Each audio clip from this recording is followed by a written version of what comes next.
So,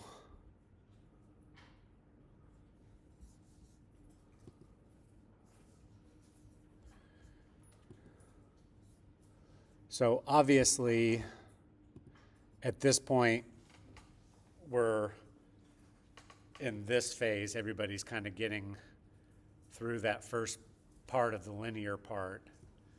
And then I'm just using the charcoal pencil uh, to really focus the direction and the quality of light. Now, at this point, the likeness is not wonderful at all. Um, my eyes are a little weird, um, but the basic proportions are good as far as the distance between the two eyes and the side of the head.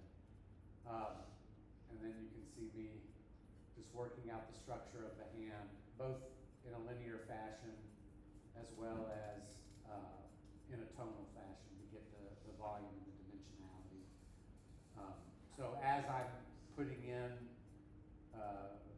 tone using the pencil, I'm also reiterating, reproportionizing uh, the basic proportions and contours um, so that I don't lose them too quickly.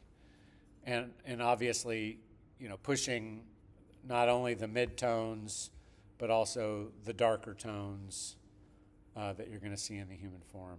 Of course, I'm wearing a bathing cap in this particular image, right? And the goggles on top of my head, and I got a towel draped around my neck. Now, what do you notice is odd about the way that I'm dealing with the wrestling ring? But it's not really a wrestling ring, it's a pool. What do you notice I did when I started emphasizing the lines and lanes of the pool?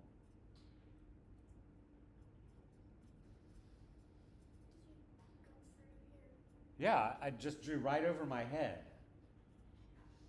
Why? Why? Why would I do such a horrible thing? Yeah, so that the lines didn't stop and like come out crooked on the other side. So one of the things that I really had to get over, Avery, was being too precious with my initial image, like leaving myself some flexibility, knowing that I'm going to focus and deal with. In fact, what I was doing, like with contours around the eyes, and trying to, that was probably me just being undisciplined, which I catch myself like not following my own best practices and the ones that I try to preach to y'all. There's no need for that kind of specificity at this early of a stage because there's another 2 layers that are coming next week. No white over the weekend. You hear me? I shouldn't have even given you the materials for that. So no white. But we do want to kind of, in a way, finish it as if it's just a tonal drawing using one medium, which is the white of the page, if you will, which is actually not white but gray, and the black of the Conti or charcoal pencil in this case. You can see I'm doing some erasing, and now I've got my Conti crayon, and I'm doing kind of a vignette over the whole. Does everybody see that?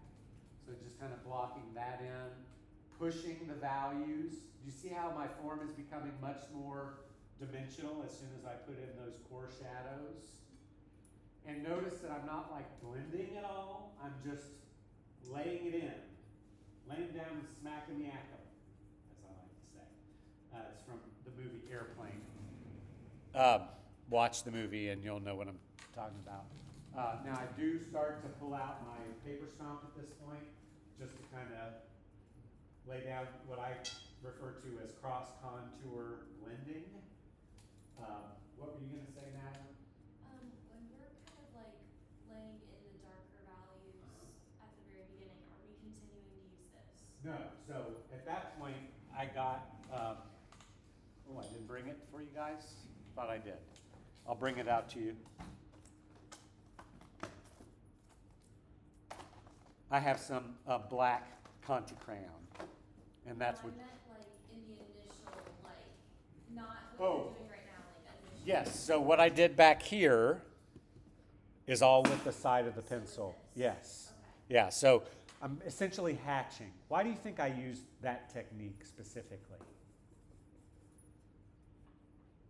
Anybody want to make a guess? Yeah? Yes, because it's like cross contour drawing, right? It's making yourselves aware of, for instance, if you look at the human face, it's a box. You've got the front plane, which ends here, right? That's a flat plane. And then you have the side plane, right? So notice that those marks on the side are like diagonal marks that you would see on the side of the box if you were drawing it. Does that make sense? Does that help?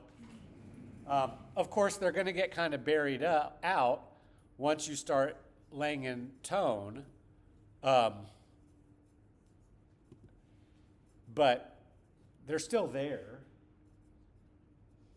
Imperceptible, but the viewer registers those. Here you can see I'm using a paper stump. You can use your kneaded eraser or a tissue if you want. And what am I doing? I'm just blending it and creating gradation. Does that make sense to everybody? So I want you to draw almost as if you don't know that eventually you're going to put white in this thing. Okay? And the reason why is because I think that will help us to preserve more of the blue. The longer that you wait to integrate the white and act as if you're getting your light from the blue of the page, I think the more of that you will be preserving. Because that's really important. Those of you who weren't here the other day, we looked at, and if you look at the lecture for this project, you'll notice with the drawings that are done from that era in this style, that there's a lot of the blue of the page showing through. Otherwise, what's the point of drawing on this page, right? If we're just going to cover up all of the blue. And you can see that I've done a lot more work in the eyes, focusing them. Obviously, my lighting changed at about this point. So I'm going back and forth between tone and line. So here you can see I'm doing more work on making the face better. I hate the mouth. The mouth is driving me crazy at this point. But I'm using, that pencil again to put in some smaller tertiary shadows. I'm using the Conti crayon again to push some of the shadows. I'm using the eraser to pull out some of the lighter lights. And I'm using the blending stump to blend. Do you see how my face has got a better resolution now as I move through this process? Yes?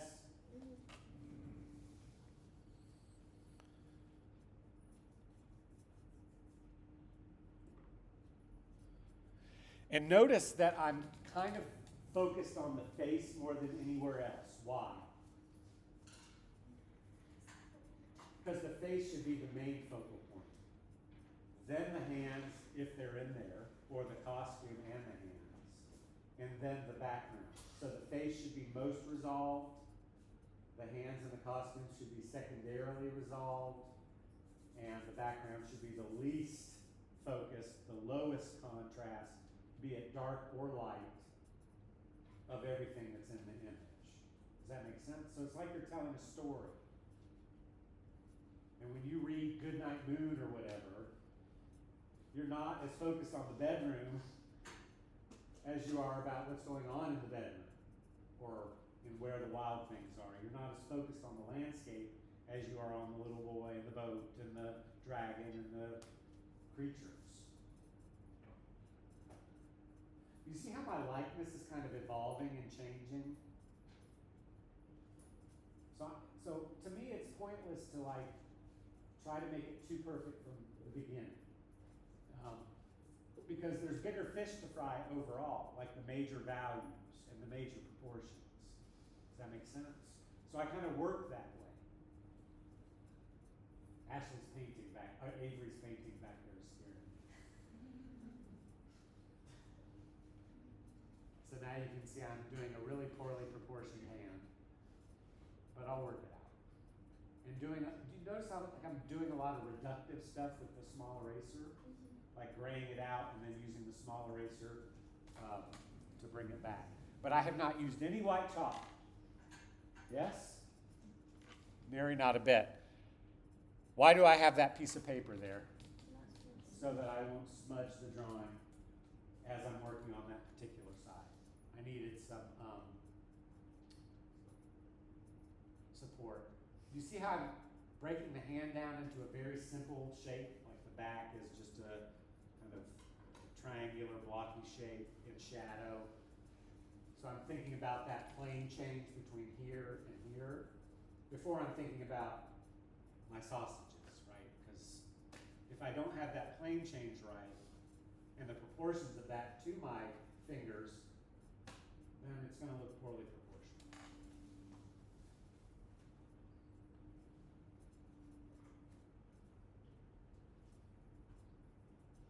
Okay.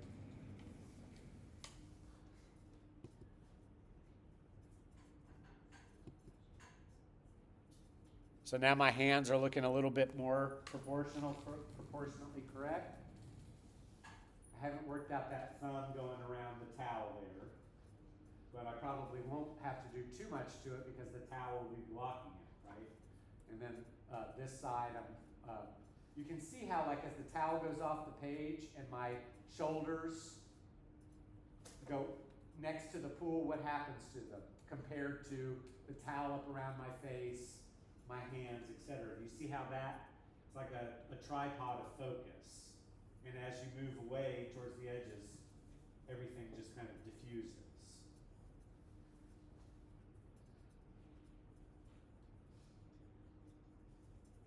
That's my pool. It was, until they decided to close it. It was the one that was on campus. I'm so mad. Still, it's been 2 years. So now I'm getting into tertiary detail like chest hair. I know most of you don't have to worry about that, but you can even see my 5 o'clock shadow there. Yeah. And Madeline, to your point, you can see how I'm like going back and forth between the big broad strokes and the smaller pencil when I need to get into other details. All right, so this is almost done. So this is about where we need to be when we come back. Now, just as a little sneak peek, you ready?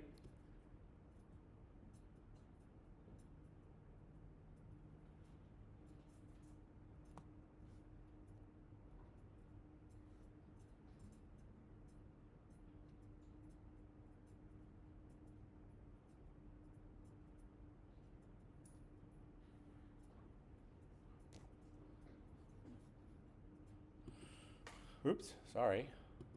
That was anticlimactic. So what do you notice about the amount of white chalk that I'm using relative to everything that's underneath?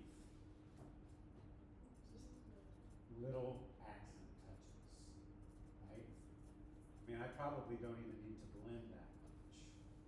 Because, I mean, and do you see what it does with those little accents? How it like pushes the painting into a new reality as far as light and shadow and dimensionality. Does that make sense to everybody? And that's what we'll deal with next week. Okay? Everybody clear on that expectation? All right.